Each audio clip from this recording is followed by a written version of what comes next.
Ravana Fall in Sri Lanka. Touring the idyllic town of Ella would be incomplete if one misses out on experiencing the wonder of Ravana Falls.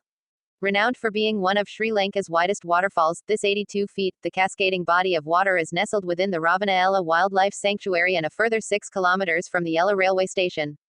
While providing outstanding opportunities for a leisurely swim, adventure seekers will also find that climbing some of the rocks located nearby affords awe-inspiring vistas of both the falls as well as some of Ella's treasured surroundings. Ravana Falls is named after the demon king Ravana, who according to traditional folklore is believed to have ruled Sri Lanka.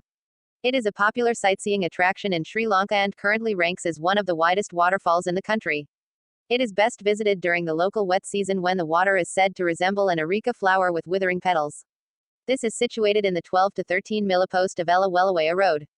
Ravana Falls can also be reached by traveling 10 kilometers towards Wellawaya from Kubawela Junction and Badola Bandaravela Road and could be a quick stop along the way as it can be viewed from the main road.